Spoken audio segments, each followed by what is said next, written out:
प्रभु श्री राम की पितृभक्ति। राजा दशरथ ने अयोध्या के सिंहासन पर श्री राम का राजतिलक करने का निर्णय लिया था। राजा दशरथ के इस निर्णय से उनकी रानियां कौशल्या, सुमित्रा और कैकेयी अति प्रसन्न हुई। रानी कैकेयी के महल में मंथरा नामक एक दासी सेवा करती थी। श्री राम के राजतिलक की वार्ता सुनने पर उसने कैकेयी के मन में जहर भर दिया। मंथरा कैकेयी से बोली, श्री राम के राजा बनने से भरत उनका सेवक बन जाएगा और भरत को राजा की आज्ञा का पालन करना पड़ेगा। आप राजा से भरत के लिए राज्याभिषेक और राम के लिए 14 वर्षाएं का वनवास, ये 2 वर मांग लीजिए। इधर श्री राम के राज्याभिषेक की तैयारी उत्साह से चल रही थी। राज्याभिषेक का मंगल दिन आया। राज्याभिषेक से कुछ समय पूर्व रानी कैकेयी ने दशरथ से 2 वर मांगे। एक बार राजा दशरथ को कैकेयी ने युद्ध में सहायता की थी, तब राजा दशरथ ने प्रसन्न होकर कैकेयी को 2 वर मांगने हेतु कहा था, परंतु उस समय कैकेयी ने राजा से कहा कि समय आने पर वे 2 वर मांग लेंगी। कैकेयी ने वही 2 वर मांगे। राजा ने वर पूरे करने का वचन दिया हुआ था, इसलिए वह वचनबद्ध थे। रानी कैकेयी ने 2 वरों में से एक वर से भरत का राज्याभिषेक और दूसरे से प्रभु श्री राम को 14 वर्ष के वनवास की मांग की। राम का वनवास और उनका वियोग, इसकी कल्पना भी राजा नहीं कर सकते थे।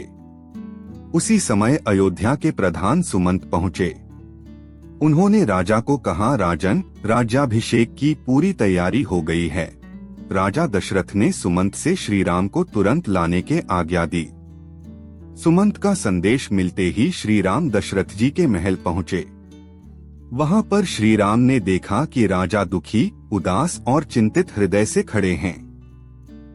राजा को ऐसी स्थिति में देखकर श्री राम भी चिंतित हो गए। उन्होंने रानी कैकेयी को राजा अर्थात पिता के दुखी होने का कारण पूछा। कैकेयी ने कहा, यदि आप राजा के मन की बात का पूरी तरह पालन करोगे, तब ही मैं तुम्हें राजा के मन की बात बताऊंगी। कैकेयी के शब्दों से श्री राम व्यथित हो गए। उन्हें लगा कि उनके पिता को उनकी पितृभक्ति पर संदेह है। श्री राम माता कैकेयी से बोले, देवी, मेरे विषय में इस प्रकार के वचन ना बोले। पिता की आज्ञा से मैं आग में भी कूद जाऊंगा। मेरे दाता, गुरु और पिता ने आज्ञा दी तो मैं जहाल विष का प्राशन करूंगा अथवा समुद्र में भी कूद जाऊंगा।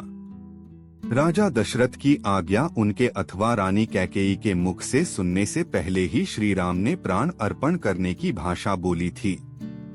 इससे पता चलता है कि उनकी पितृभक्ति कितनी निष्ठावान थी। अपने पिता राजा दशरथ को दुखी देखते ही श्री राम ने स्वयं के संदर्भ में संदेह व्यक्त किया। अंत में श्री राम ने कैकेयी से कहा, जिन्होंने मुझे जन्म दिया है, जिन्हें मैं प्रत्यक्ष देवता मानता हूँ, उनकी आज्ञा का पालन मैं अवश्य करूँगा। वनवास जाने से पूर्व श्री राम ने अपने पिता दशरथ जी को पिता के आज्ञा का पालन करने का महत्व बताया। कहा, हे तात, देवताओं ने भी पिता को ही देवता माना है, इसलिए देवता समझकर ही मैं आपकी आज्ञा का पालन करूँगा।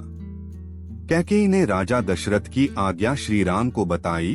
तुम्हें 14 वर्ष के लिए वनवास जाना है, यही तुम्हारे पिता की आज्ञा है। कैकेयी से यह जानने के पश्चात कोई भी प्रश्न पूछे बिना श्री राम ने अपनी संपत्ति, ऐश्वर्य और पृथ्वी के साम्राज्य का त्याग कर दिया और एक व्रताचरण के रूप में वनवास चले गए। इस एक घटना के कारण श्री राम जी की पितृभक्ति आकाश से बड़ी हो गई। आज भी यह घटना पूरे विश्व को प्रेरणा देती है। जय जय श्री रामचंद्र जी की जय। दोस्तों, आपको यह कथाएं कहानियां पसंद आई तो अपने जानने वालों के साथ शेयर करें। चैनल को सब्सक्राइब करें एवं वीडियो को लाइक करें। अपना और अपने परिवार का ख्याल रखें। मिलते हैं दोबारा नए कहानी के साथ। तब तक के लिए धन्यवाद।